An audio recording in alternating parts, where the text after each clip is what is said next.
Selamat malam, selamat malam. Assalamualaikum warahmatullahi wabarakatuh. Selamat malam, selamat siang, selamat pagi. Salam, Om Swastiastu, Namo Buddhaya, salam kebajikan, salam rahayu, salam natis. Terima kasih atas kehadiran kawan-kawan semua di YouTube saya ini. Saya Indra Aden dengan Latis, dan juga terima kasih atas penonton.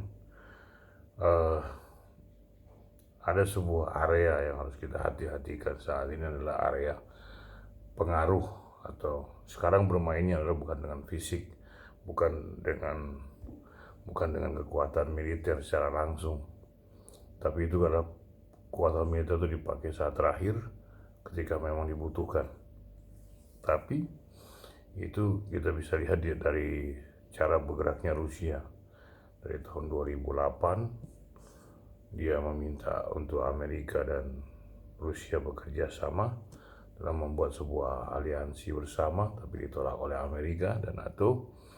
Tahun 2014 dia telah memperingati agar Amerika dan NATO tidak menempatkan segala sesuatu yang berbatasan dengan Rusia, yaitu di wilayah Ukraina. Tapi ternyata dalam penelitian intelijennya Rusia, mereka menemukan hal-hal yang aneh di Ukraina, baik dalam elit maupun dalam elit maupun di bagian intelijen mereka. Nah, ada berkembangnya juga sebuah paham Naziisme. Ini yang sangat mengherankan, yang tiba-tiba muncul di permukaan dengan sangat baik, dan juga munculnya beberapa laboratorium untuk membuat penyakit di muka bumi ini yang dihasilkan Amerika di Ukraina. Nah, inilah yang terjadi, teman-teman semua. Jadi apa yang mereka lakukan adalah memakai dengan cara-cara seperti penaklukan itu dipakai sekarang ini dengan cara pikiran, lalu untuk mempengaruhi orang. Mereka merubah cara berpikir orang melalui, pertama adalah buku berita, media, khususnya media sosial, yang terus mereka kencangkan. Lalu mereka sisipi pengaruh-pengaruh itu tanpa disadari. Apabila kita tidak kritis, maka kita akan jatuh ke dalam kelompok tersebut. Lalu yang kedua adalah dengan cara memainkan para intelektual untuk dijadikan bagian dari pengaruh mereka, dimasukkan ke dalam elit-elit politik. Dan yang ketiga adalah mereka bermain di dunia intelijen melalui data, perkembangan masyarakat, perkembangan ekonomi. Walaupun ini sudah lama dilakukan, tapi ini yang selalu yang kita lihat diabaikan. Dan Indonesia ini adalah korban terus-menerus dari permainan mereka. Seperti pada tahun 1982, kita disuruh ngejar mata-mata Uni Soviet. Lalu kita mengejar lagi 2020 kemarin. Ada seorang intelijen Iran, kita kejar dia. Pertanyaan kita, apakah itu ide dari kita? Atau kita disuruh oleh Amerika untuk melakukan pengejaran intelijen ini, gitu kan? Tahun 82 itu kejadiannya ketika seorang letkol atau kolonel gitu dari angkatan laut yang memberikan data-data intelijen kita kepada Uni Soviet. Inilah satu hal yang sangat-sangat, dan sementara ini kita tidak pernah menemukan data-data tentang ditangkapnya intelijen Amerika, Australia, Singapura, dan lain sebagainya. Tapi kalau tentang intelijen Rusia itu didapatkan, dan intelijen Iran didapatkan. Saya bingung, jadi apa yang harus kita lakukan? Nah, inilah jadi membuat sebuah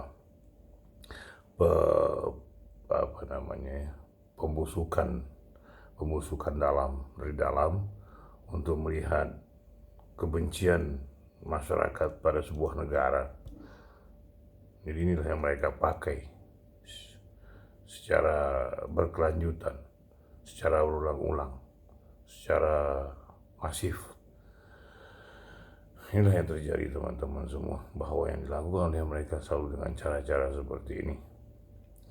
Nah, alat perang yang paling membahayakan saat ini adalah bakterial. Nah, bakteri inilah yang disebarkan. Ini yang membahayakan kita, dan kita kadang-kadang terlalu menganggap enteng bahwa penyakit itu datang dengan cara tiba-tiba, dan kita menganggap itu adalah bagian dari sebuah proses penyakit. Nah, ternyata ditemukan di Ukraina adanya pengembangbiakan COVID-19 dan lain sebagainya. Nah, saat ini di Indonesia paling asik sekali kita lihat adalah pengembangan penyakit mulut dan kaki dari para binatang sapi peliharaan. Hampir 2000 lebih terjangkit, dan ada juga sebagian yang mati. Ini yang harus diteliti adalah bukan bagaimana cara menanggulanginya, tapi dari mana asal penyakit itu. Ini yang harus kita selalu tekankan. Kita harus mencari penyebabnya dan menyelesaikannya, karena ini berulang-ulang selalu. Demikian juga COVID-19 tiba-tiba muncul. Lalu yang memberitakan kebanyakan adalah CNN, IBC, BBC, dan beberapa media massa yang memang sudah milik Amerika. Ini yang terjadi teman-teman semua. Nah, di sisi yang lain juga, kita jangan pernah juga melihat segala sesuatu itu hanya berdasarkan apa yang terpampang, tapi pelajarilah apa yang ada di belakang itu. Jadi inilah yang harus kita kencangkan bersama, kita kuatkan bersama, agar kita bisa menganalisa sesuatu hal. Jadi jangan hanya euforia hingga kita membuat kita lalai, membuat kita jadi tidak bisa berbuat apa-apa, karena selalu dibius oleh materialisme dalam bentuk-bentuk formal. Inilah yang terjadi teman-teman semua. Nah, bila teman-teman tidak mengikuti ini, tidak mengikuti media, tidak membaca buku, tidak melihat konteksnya, kenapa ini terjadi, ada apa dengan ini, kenapa ini. Nah, ini harus kita pertanyakan, karena segala sesuatu itu memang harus ada pertanyaan lebih dulu, lalu cari sebabnya. Seperti itu.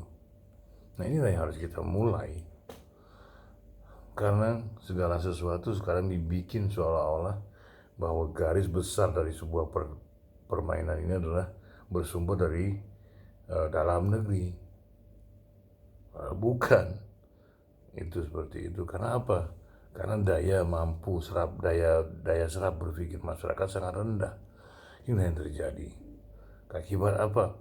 Pendidikan kita yang tidak pernah membiasakan para murid berinteraksi dengan makanan untuk otak, yang selalu diacuhkan begitu saja hingga saat ini. Inilah yang terjadi teman-teman semua. Lalu apalagi bila ada sesuatu yang baru, kita selalu memotong mereka dengan cepat, seolah-olah bahwa yang membuat sesuatu seperti pesawat itu dihentikan. Membuat sesuatu teknik baru, penembak yang pakai udara, itu juga tiba-tiba anak STM itu nggak tahu lagi kemana. Ya, semoga aja dimanfaatkan oleh negara untuk penelitian selanjutnya. Inilah yang terjadi teman-teman semua, bahwa kita ini terlalu asik dengan apa yang kita lihat, tapi kita tidak pernah mempelajari apa yang ada di belakang tersebut. Demikian juga pelajaran Perry Permesta. Lalu pergerakan apa lagi? DITI, lalu apa lagi? Nah, yang harus kita perhatikan adalah di masa Perry Permesta, di masa DITI, ini ada apa sebenarnya terjadi, dan pemerintah sedang membuat konsep apa. Ini yang harus kita perhatikan. lalu kita pelajari, kita kupas. Seperti itu yang terjadi. Karena pada masa itu terlibatnya dua ideologi, yaitu kapitalisme dan komunisme. Seperti itu. Dan Amerika memakai prinsip teori domino. Teori domino itu apa? Sebuah negara besar bila menguasai sebuah ideologi dan memapan dalam masyarakatnya, maka itu akan menyebar ke negara-negara yang ada di sekitarnya. Seperti itu. Nah, inilah yang harus kita pahami bersama. Demikian juga ketika Soekarno menyerang Malaysia, Ganyang Malaysia, itu bukan karena ingin merebut Malaysia sebagai bagian dari wilayah Indonesia.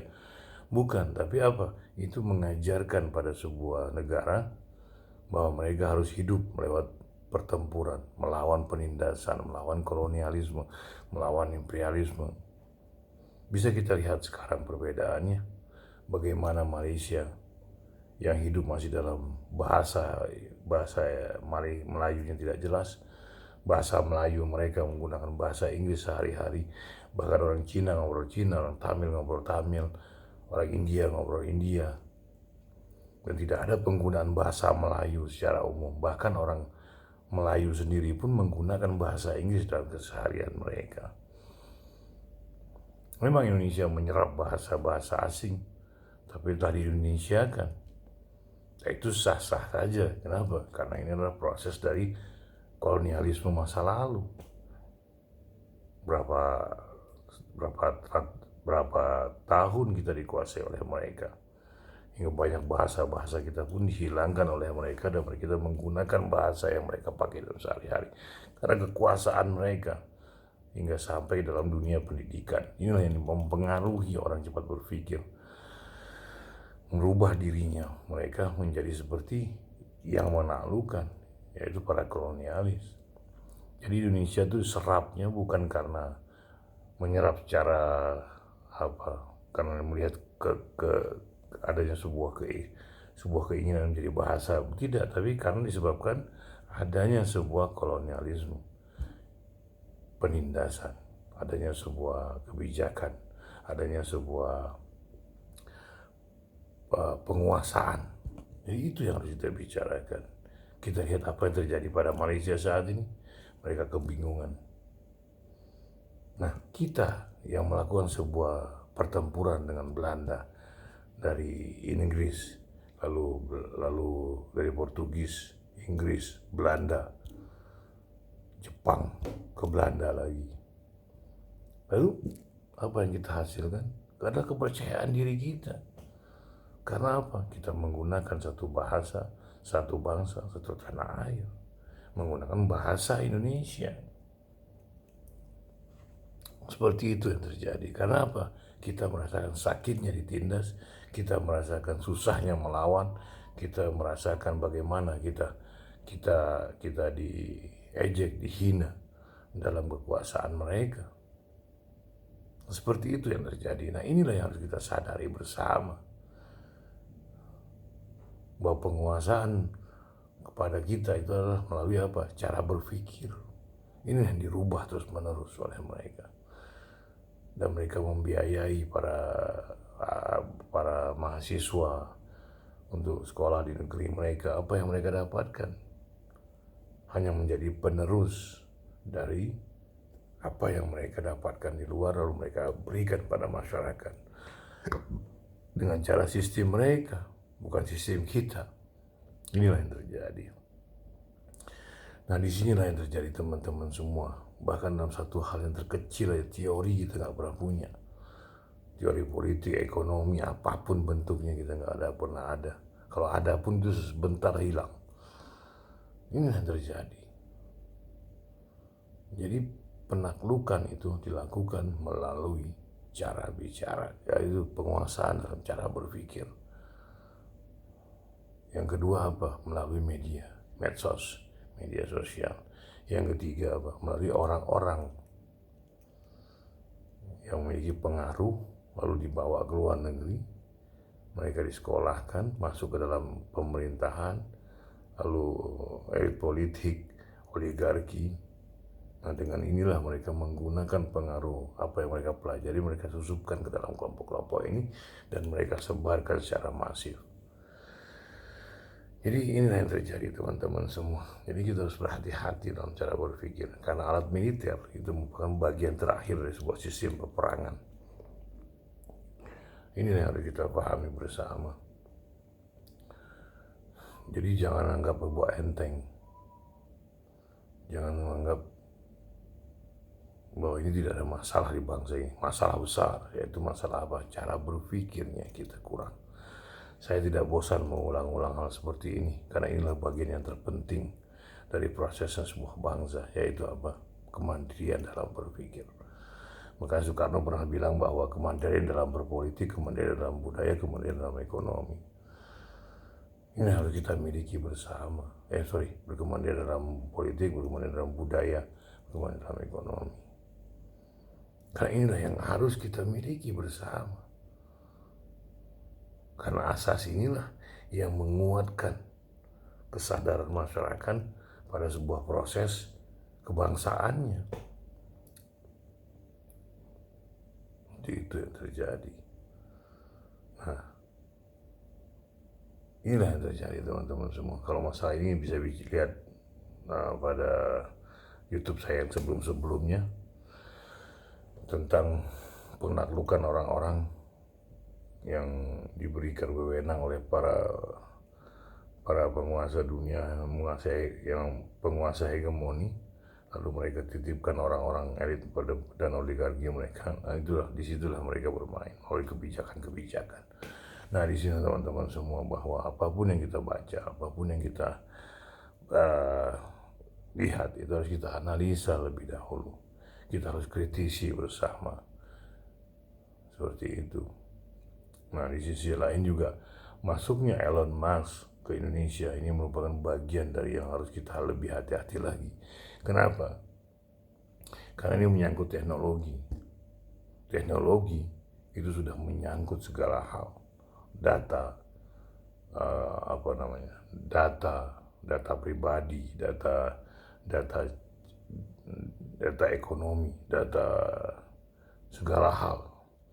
Mereka bisa gunakan berbagai macam data lewat apa yang mereka tanamkan di Indonesia Raya ini. Elon Musk mengatakan bahwa mereka akan membuat pesawat ulang-alik di Indonesia dan membuat mobil listrik. Jadi pertanyaan kita, apakah kita kuat membendung hal seperti ini? Bukan karena kita tidak cerdas, tapi karena apa? Kita kurang hati-hati. Bangsa ini sungguh cerdas, walaupun memahaminya terlambat selalu. Setelah kejadian baru oh iya seperti itu.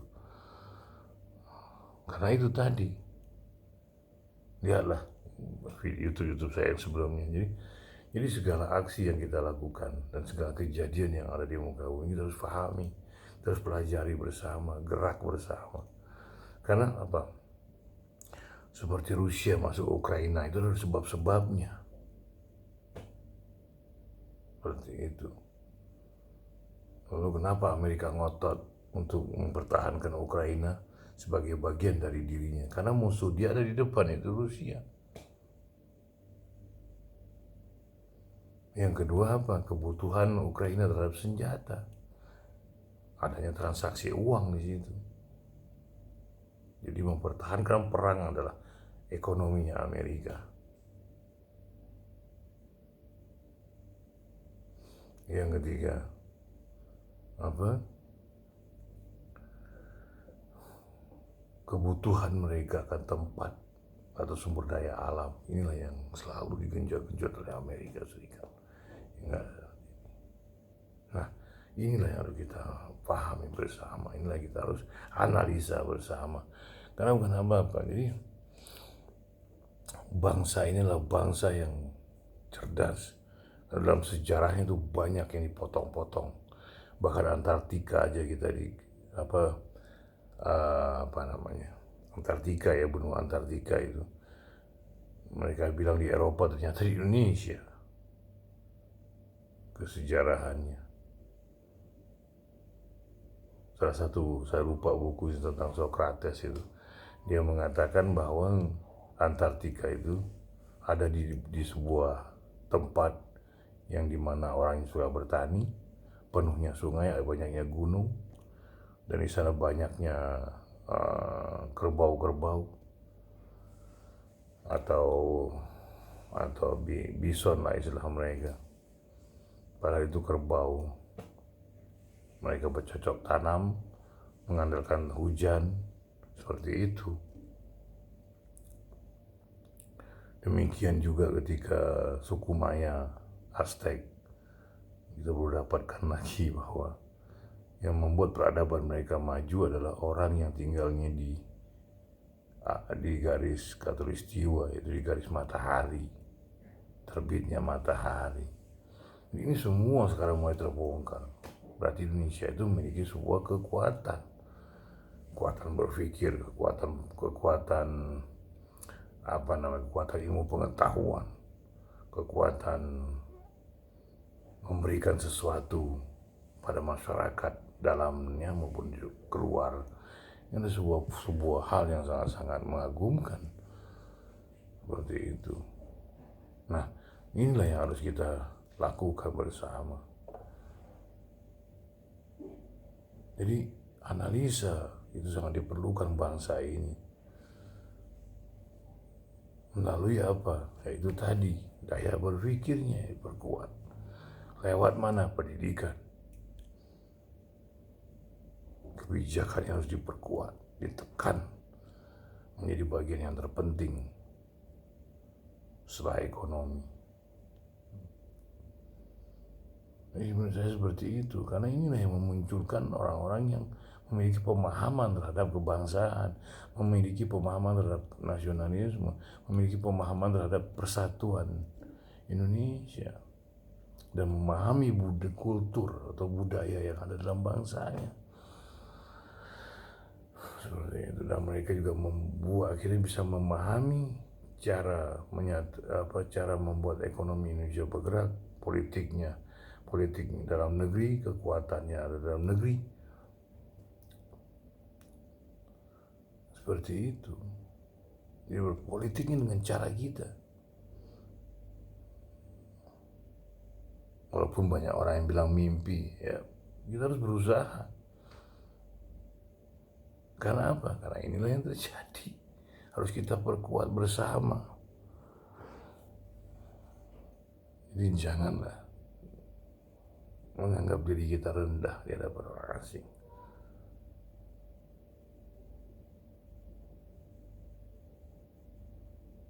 Karena bangsa ini adalah bangsa yang sangat-sangat memiliki kekuatan dalam berpikir. Seperti itu. Orang-orang yang tidak punya berpikiran kuat, maka akan lemah karena pujian, ingin dianggap, dan juga ingin kekuasaan.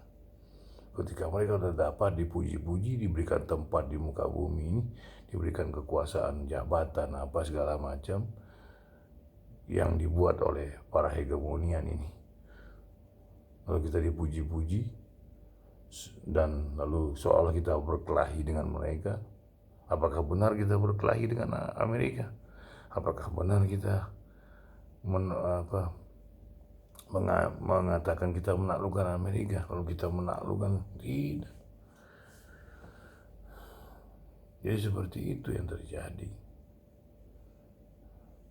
Mereka tuh ingin menempatkan kita pada sesuatu yang kita inginkan. Setelah itu mereka tinggal caploknya aja, karena kita lalai dengan pujian-pujian tersebut. Karena apa? Kita tidak memiliki daya berpikir yang kritis. Kita tidak memahami geopolitik, kita tidak memahami geostrategi. Karena apa tadi? Yaitu hilangnya sebuah pengaruh cara berpikir.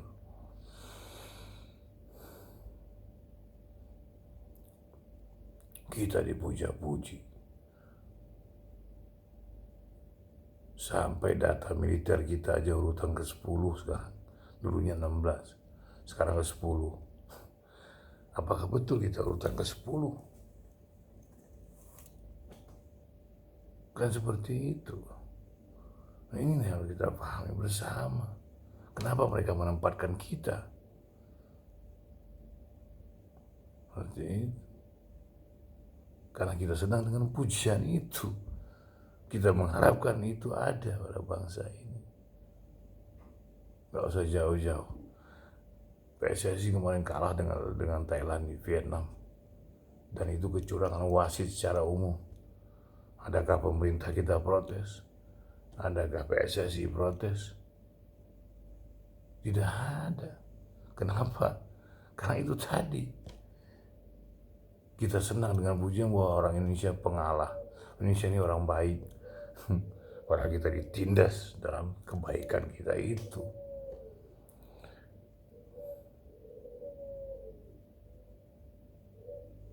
Seperti itu yang terjadi. Kita telah ditipu berkali-kali dalam SEA Games ini. Tapi kita tidak pernah melawan. Kita tidak pernah menolak penghinaan tersebut. Kita tidak pernah melakukan sebuah aksi untuk melawan tindakan tersebut. Kenapa? Karena kita tidak tahu bahwa kita sedang ditindas di dalam itu.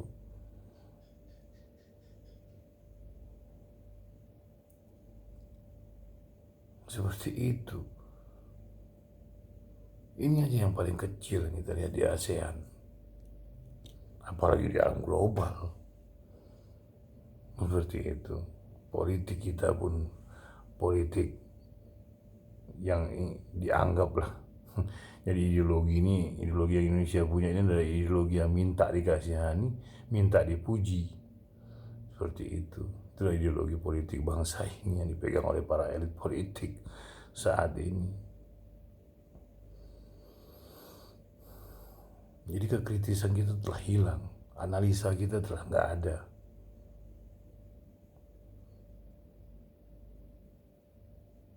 Nah, ini yang terjadi teman-teman semua, bahwa konsep melawan dalam bangsa ini sudah hilang. Konsep ditindas secara nggak sadar pun kita nggak tahu. Kita dibohongi sama Vietnam, lalu kita dibohongi sama Thailand di SEA Games. Seperti Evan Dimas dalam piala AFF itu diinjak kakinya. Kita nggak pernah protes. Kita membiarkan itu terjadi. Ini saat ini demikian juga ketika kita dihina oleh Thailand. Handsball di depan wasit, yang tidak wasit. Seperti itu. Bahkan kita dianggap nggak ada arti.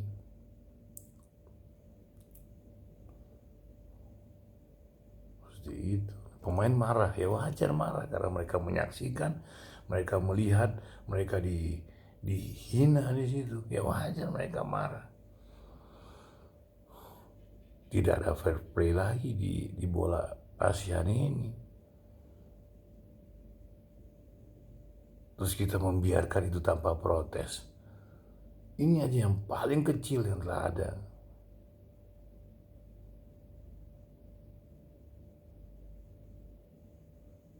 Kita ini selalu dimainkan oleh orang-orang asing. Dalam olahraga, dalam apapun bentuknya.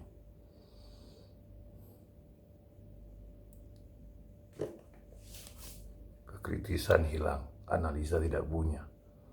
Cara berpikir udah nggak ada.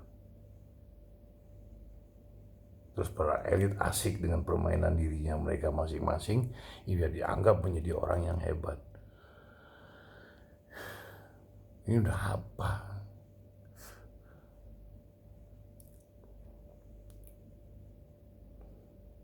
Euforia yang ditampilkan pada masyarakat saat ini merupakan sebuah hal menurut saya kewajaran. Karena apa?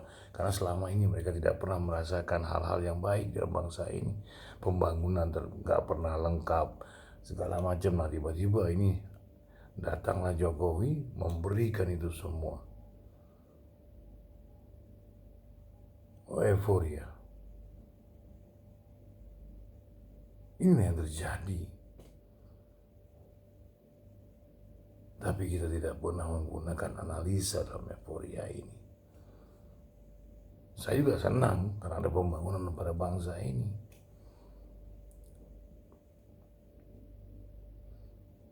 Apa yang harus analisa di sini? Pertama, bagaimana cara mendapatkan uangnya? Seperti itu. Lalu dari mana dapat uangnya? Bagaimana perjanjiannya? Sudah dibayar berapa utang tersebut? Bagaimana proses pembayarannya? Seperti itu yang terjadi. Masyarakat tidak boleh tahu itu. Kenapa? Karena itu rahasia negara. Jadi mereka seenaknya aja bilang kita sudah membayar hutang, kita sudah melunasi hutang. Ternyata tidak ada. Seperti itu yang terjadi teman-teman semua. Jadi analisa inilah, euforia inilah yang menghilangkan dari cara berpikir kita. Dan kita punya ideologi, inilah ideologi minta disanjung dan ideologi dikasihani. Jadi seolah-olah kita ini mendapatkan sebuah kebaikan karena kita dalam perlintasan yang nyata. Seperti itu. Yang paling bahaya saat ini adalah membiarkan dominasi kelompok-kelompok yang demikian kuat di kalangan elit. Ini kalau dipicu sekali, brum, semuanya akan jadi seperti bom. Inilah yang terjadi teman-teman semua. Jadi penguasaan mereka saat ini melakukannya melalui menghilangkan cara berpikir. Yang kedua, memainkan media sosial sebagai bagian alat dari sebuah penghilangan kemampuan daya berpikir. Seperti apa? Rendah diri. Membuat bangsa ini menjadi rendah diri. Membuat tidak mampu berpikir. Sengaja itu dibuat. Mereka lah penemu, mereka lah pencetus, mereka lah yang membuat dunia ini makmur. Kita ini nggak ada apa-apa, kita hanya babu yang dipekerjakan. Yang ketiga itu adalah apa? Kita dijauhkan dari hal-hal yang bernamanya buku. Ketika kita berpikir seperti itu, berarti apa? Bangsa ini bangsa yang maju bila diberikan sebuah tempat yang penuh dengan kebaikan. Baca buku, menulis, membuat diskusi. Seperti itu, hingga mahasiswa tidak kering dalam berpikir. Hingga mahasiswa memahami apa yang mereka lakukan, memaknai apa yang mereka tuju. Mereka tidak tahu siapa mereka yang ada di belakang ini semua. Daripada kenyataannya apa? Karena itu tadi kosong. Mahasiswa hanya nama, tapi isinya kosong. Tidak memiliki daya berpikir yang kritis. Seperti itu. Karena ini dibina melalui apa? Melalui pujian-pujian, kekuasaan-kekuasaan. Lalu diberikan tempat. Lalu mereka bicara seolah bahwa mereka telah mampu. Padahal tidak ada, nol sekali. Nah demikianlah teman-teman semua, bahwa apa yang dilakukan saat ini merupakan bagian dari proses peperangan penaklukan yang tidak disadari oleh satu bangsa kepada bangsa lain. Dan ini terjadi bertahun-tahun lamanya. Dan keberadaan Rusia menggugah ini semua. Akhirnya mereka menggunakan kekuatan militer untuk menaklukkan boneka-boneka yang telah dipelihara di Ukraina agar ini tidak terulang kembali. Karena kenapa? Ini membahayakan bagi kehidupan, keadilan, dan juga pemikiran pada masyarakat bangsa-bangsa di muka bumi ini. Rusia memasuki sebuah wilayah yang memang sengaja dia kreasikan untuk berperang. Seperti itu. Saya meyakini Rusia telah perhitungkan semuanya hingga dia akan mundur dalam waktu dekat ini. Kali ini hanya memberikan pelajaran, bukan memberikan sebuah serangan total, bukan sebuah invasi, tapi sebuah pembelajaran bagi orang-orang yang berpikir. Jadi inilah yang terjadi, teman-teman. Maka Rusia masuk ke dalam Ukraina, karena di Ukraina itulah hadirnya para boneka yang dimainkan oleh dalang untuk menghancurkan sebuah negara. Agar bisa masuk ke Rusia, maka dimainkanlah Ukraina. Jadi inilah pembelajarannya, teman-teman semua. Jadi analisa terhadap Rusia ini adalah perang cara berpikir, bukan perang fisik yang kita bicarakan. Penguasaan, penaklukan. Inilah yang harus dilakukan.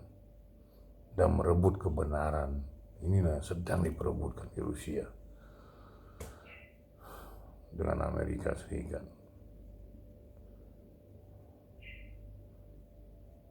Nah, inilah makanya kita yang menonton, kita yang menyaksikan, kita yang melihat harus melalui pemahaman-pemahaman sebelumnya. Kekuatan cara berpikir inilah yang harus kita kuasai.